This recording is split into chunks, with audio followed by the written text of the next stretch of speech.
Hello and welcome to Nurse's Handbook. Today, let us go through some MCQs which would help you in your competitive exams.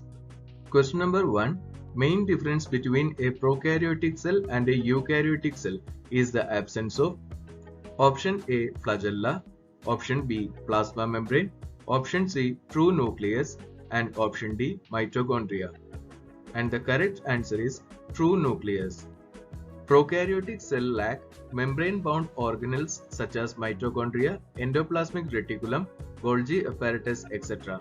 They also lack nuclear membrane around their chromosome, which means their genetic material is not separated from the rest of the cell, whereas the eukaryotic cells have membrane-bound organelles and nuclear membrane, which contribute to their ability to carry out specialized tasks and support complex life processes. Question number 2. Aquaporins are option A. Potassium channels, option B. Water channels, option C. Sodium channels, and option D. Chloride channels. And the correct answer is water channels. Aquaporins or AQPs are integral membrane proteins that play an important role in the transfer of water across cell membranes while excluding other molecules such as ions and larger solutes. AQPs are found in many different types of cells and tissue throughout the body, including the kidneys, lungs, and brain. They are involved in many physiological processes like the regulation of water balance, the maintenance of cell shape and volume, and the production of saliva and tears, etc. Question number 3. MARFAN syndrome is a disorder of option A. Connective tissue, option B. Nervous tissue, option C. Central nervous system, and option D. Epithelial tissue. And the correct answer is connective tissue. MARFAN syndrome is a genetic disorder that affects the connective tissue in the body. It is caused by mutation in the gene that codes for fibrillin 1, a protein that helps to give strength and elasticity to connective tissue throughout the body.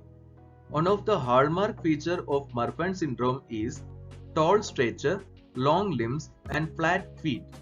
There are other features also like protruded breastbone, high arched palate, crowded teeth, hard murmurs, extreme nearsightedness, spine curvature abnormalities, etc. Question number 4. Risk for vertical transmission of HIV is more during option A. Breastfeeding, option B. Postnatal period, option C. Antenatal period, and option D. Intranatal period. And the correct answer is intranatal period. Vertical transmission is also known as MTCT, that is mother to child transmission. Vertical transmission is the passage of a disease-causing agent from the mother to baby. Now let us see the possible ways to transmission from the mother. First is during pregnancy, that is transplacental transmission, that is through mother's blood crossing the placenta. Second is during delivery, that is perinatal transmission occur during labor and delivery when the baby is exposed to the mother's blood or vaginal secretions. Third is during breastfeeding, that is postnatal transmission can occur after birth through mother's breast milk or by close contact with the mother or any other caregiver. Question number 5. All of the following osteoarthritis facts apply to the elderly man a nurse is caring for, with the exception of option A. Crepitus, option B. Subcutaneous nodes, option C. Tophi, and option D. Pain on moving joint. And the correct answer is Tophi. Osteoarthritis is the most common form of arthritis and is also known as degenerative joint disease or wear and tear arthritis. It occurs mostly in the hands, hips, and knees. In osteoarthritis, the cartilage within a joint begins to break down and the underlying bone begins to change, which results in pain, stiffness, and swelling. Tophi are stone-like deposits of monosodium urate in the soft tissues, synovial tissues, or in bones near the joint. It is a symptom of gout. Question number 6. Identify the image of the equipment. Option A. Capsule endoscope, Option B, bullet endoscope. Option C, camera endoscope. And option D, pill endoscope. And the correct answer is capsule endoscope. Capsule endoscopy, also known as wireless capsule endoscopy or video capsule endoscopy, is a gastrointestinal study that uses a capsule camera to take images of the intestinal lumen. Question number 7. The clinical manifestations that a nurse should expect in a patient with acute lymphocytic leukemia are: Option A, petechiae and alopecia. Option B, anemia and petechiae. Option C, alopecia and bleeding gum. And option D, insomnia and anemia. And the correct answer is anemia and petechiae. Acute lymphocytic leukemia is a type of cancer of the blood and bone marrow. In this condition, too many immature lymphocytes are found in the blood and bone marrow. It is most common type of cancer in children. Question number 8. Which of the following is not an approach of the health education? Option A, education approach. Option B, regulatory approach. Option C, service approach. And option D, incentive approach. And the correct answer is incentive approach. The four well-known approaches of health education are regulatory approach, service approach, educational approach, and individual approach. Question number 9. The number of cases of dengue fever usually increases towards the end of the rainy season. This pattern of occurrence of dengue fever is best described as: Option A, epidemic occurrence. Option B, cyclic variation.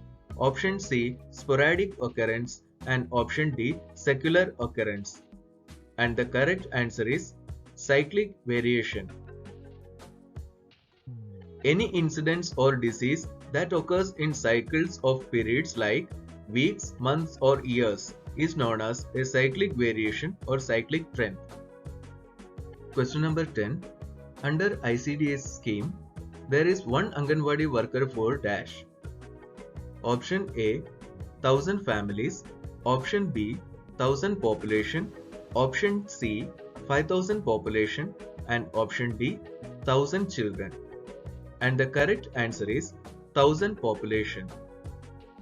Integrated Child Development Services (ICDS) is a government program in India which provides nutritional meals, preschool education, primary health care, immunization, health checkup and referral services to children under 6 years of age and their mothers.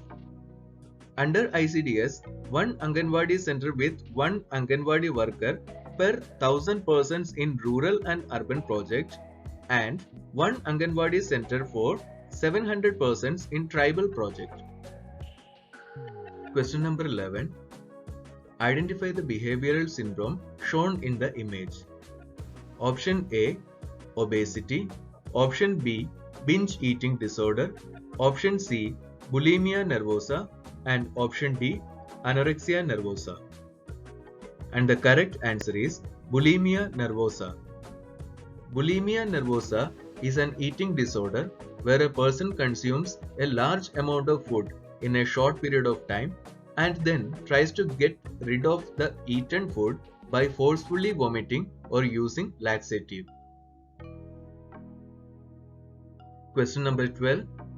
DSM classification of mental disorders is published by Option A, American Psychological Association. Option B, World Health Organization. Option C, International Psychiatric Association. And option D, American Psychiatric Association. And the correct answer is American Psychiatric Association. The DSM classification was given by the American Psychiatric Association. DSM stands for Diagnostic and Statistical Manual of Mental Disorders. It consists of three components, that is, first the diagnostic classifications, second is the diagnostic criteria sets, and the last one is the descriptive test. DSM-5 is the most recent one in use.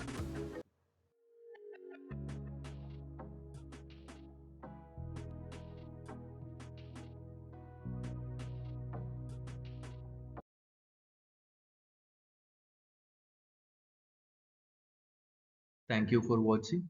For more updates like this, do like, share, comment and subscribe the channel Nurses Handbook.